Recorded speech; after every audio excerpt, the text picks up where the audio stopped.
آج ہم بڑی محبت سے ان مشائخ کو کہتے گئے عمران صاحب سے ہمدردی کرنے والوں ہو،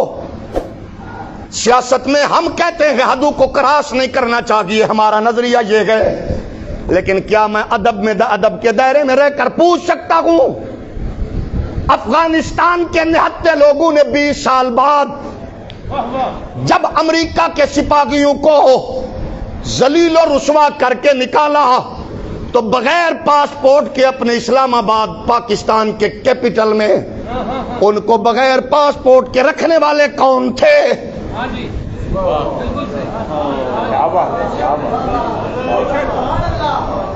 ہم کہتے ہیں آپ کا حق ہے،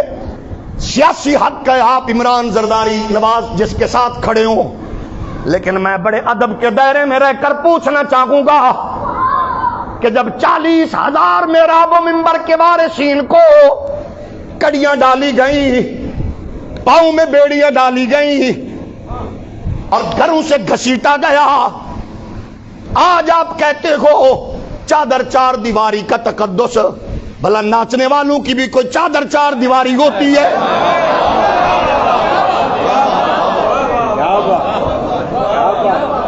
ٹھمکے لگانے والوں کا کون سا 4 دیواری ہوتی ہے؟ آپ بتاؤ تو صحیح۔ اور فیملی کو لے کر جلسوں میں شرکت کرنے والوں، اگر تمہارا فخر یہ گئے کہ ہم اپنی نسل کو آزاد کر رہے ہیں تو پھر سنو، چادر 4 دیواری اس ماں کی بھی تھی جس بہاولپور کی سید زادی کو تھپڑ لگائے گئے۔ ہمیں اتنا پوچھنا گیا آپ سے، آپ بتاؤ کہ امریکن سٹیٹ میں بیٹھ کر کس نے وائس آف امریکہ کو انٹرویو دیتے ہوئے کہا تھا میں نے ایک جتھے کو بند کر کے آسیہ بی بی کو چند دنوں کے بعد آپ کے سپرد کرنے والا ہوں، مجھے بتاؤ یہ خون کس کے سر جائے گا؟ میں ادب کے دائرے میں پوچھنا چاہتا ہوں،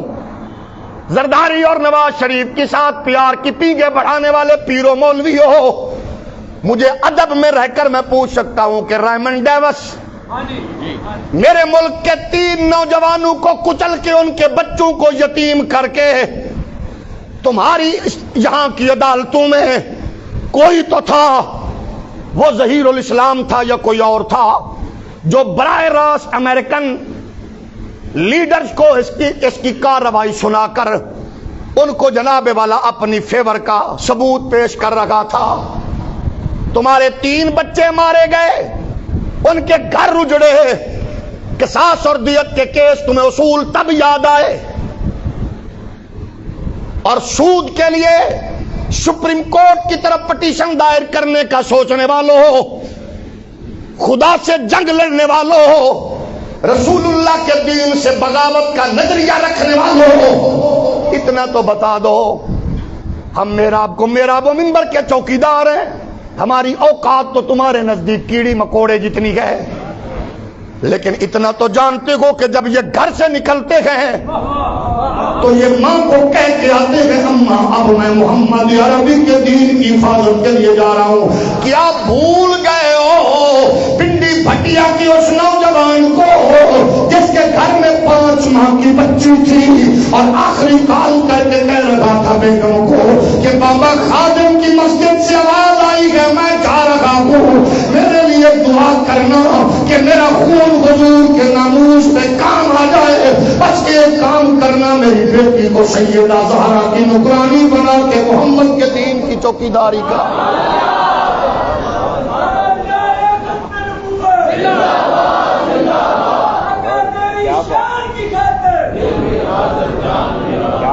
آج اہل اسلام کو کچلنے کی منصوبہ بندی بنانے والوں، مجھے کوئی غرض نہیں ہے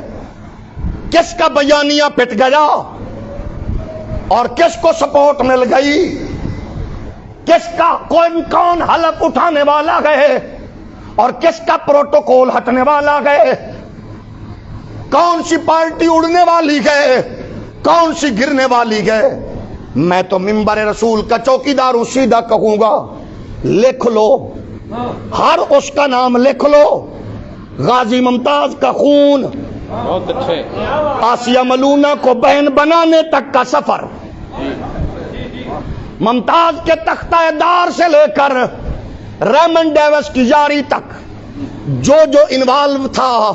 مجھے اللہ کی قسم ہے صاحبزادہ رضا مصطفیٰ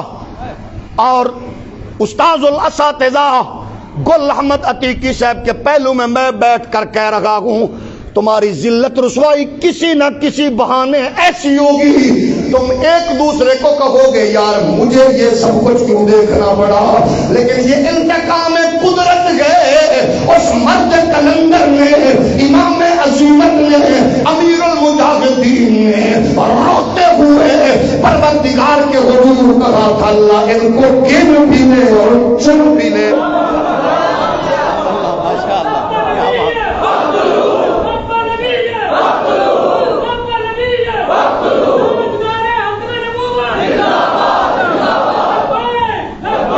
بات ہماری نہیں ہے،